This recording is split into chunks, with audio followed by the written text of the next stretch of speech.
গাফিলতির জেরে এক প্রসূতির মৃত্যু। রণক্ষেত্রের চেহারা নিল বর্ধমান শহরের নবাবহাট বালিঘাট মোড় এলাকা। এই ঘটনায় বেসরকারি নার্সিংহোমে ভাঙচুর ও তাণ্ডব চালায় উত্তেজিত জনতা। পরিস্থিতি সামাল দিতে মোতায়েন করা হয় বিশাল পুলিশ বাহিনী। পরিবারের তরফে জানানো হয়েছে, গত বৃহস্পতিবার রাতে ওই নার্সিংহোমে সিজার করার জন্য এক গৃহবধূকে ভর্তি করা হয়। অস্ত্রোপচারের সময় আচমকাই প্রসূতির শারীরিক অবস্থার অবনতি হতে শুরু করে। তড়িঘড়ি মা ও সদ্যজাত সন্তানকে বর্ধমান মেডিকেল কলেজ হাসপাতালে স্থানান্তরিত করা হয়, কিন্তু শেষ রক্ষা হয়নি। ভোরে হাসপাতালে মৃত্যু হয় ওই মহিলার। নার্সিংহোম কর্তৃপক্ষের তরফ থেকে চিকিৎসায় গাফিলতির অভিযোগ অস্বীকার করা হয়েছে। ঘন্টা ওটিতে রেখেছে। ওটিতে আমাদের পেশেন্ট চিৎকার করেছে, বাবারে মারে করেছে। আমাদের বাড়ির লোকে বলেছে কি হয়েছে, ওনারা বলেছে কিছু হয়নি। ওনাকে থাপ্পড় মারা হয়েছে, ওনার মুখে সিলেক্টিভ লাগানো ছিল। আচ্ছা, নাক দিয়ে কান দিয়ে ব্লাড এসছে। তারপরে রাত 10টার দিকে উনি ডাক্তারবাবু নিজেই হসপিটালে অ্যাডমিশন নিয়ে এসছে। ওখানে অমানিক নামে, মানে কোনো নাম নেই, ওখানে চিকিৎসাগতভাবে রেখেছে বর্ধমান মেডিকেল কলেজে। ওখানে রাখার পরে ভোরের দিকে বলেছে মারা গেছে।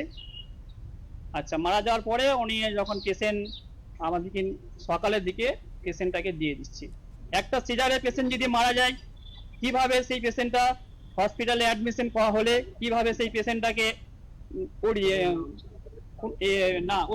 যখন মানে মারা গেছে তা ওনাকে কিভাবে পোস্টমর্টম না করে আমাদের হাতে সেই ম্যাডাম ডেড বডি দিয়ে দিতে পারে।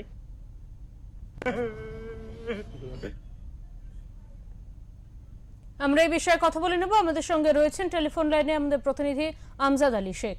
আমজাদ, যে ঘটনা এই মুহূর্তে দেখা গেল যে একজন প্রসূতি মহিলা তার মৃত্যু হলো এবং তার পরিবারের পক্ষ থেকে হাসপাতালের গাফিলতির কথা বলা হচ্ছে, পুরো ঘটনাটা কি ঘটেছিল বিস্তারিত জানতে চাইবো। রাখি যে পূর্ব বর্ধমান জেলার একবারে বর্ধমান সদরে নবাবহাট এলাকা যেটা রয়েছে সেটা কিন্তু একেবারে ব্যাঙের ছাতার মতো নার্সিংহোম গজিয়ে উঠেছে, এবং বেসরকারি নার্সিংহোম তো অবশ্যই। এবং সেই নার্সিংহোমকে সামনে রেখে ইতিমধ্যে পূর্ব বর্ধমান জেলা জুড়ে কিন্তু আলোড়ন সৃষ্টি হয়েছে।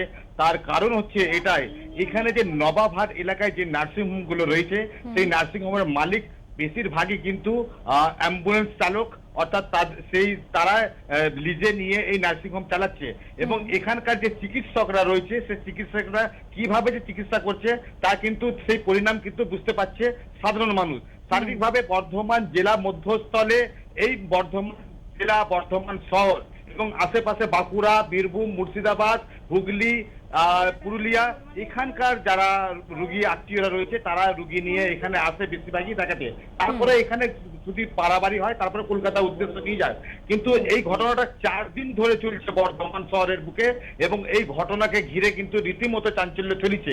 এরই মধ্যে যেটা জানা যাচ্ছে যে গত শুক্রবার এই পেশেন্টটিকে 23 বছর বয়স, রেজিয়া খাতুন নাম, তাকে ভর্তি করা হয়েছিল ম্যাক্স নার্সিং হোমে। এবং সেখানে ভর্তি করার পর যে চিকিৎসকের অধীনে ছিলেন ডক্টর অর্পিতা প্রামাণিক, তিনি ভর্তি করেছিলেন এবং তিনি বলেছিলেন যে বাচ্চাটা সিজার হবে।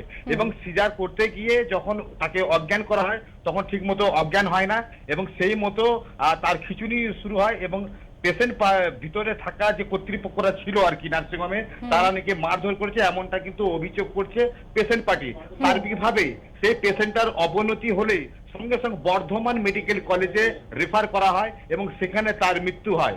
এবং এই বিষয়টা নিয়ে কিন্তু পুরো বিষয়টা যেটা জানানো যাচ্ছে যে নার্সিংহোম কর্তৃপক্ষ বলছেন যে পেশেন্ট পার্টিরা এসে ভাঙচুর করেছে এবং ভাঙচুর করার পর সব কিছু ভেঙে ফেলেছে।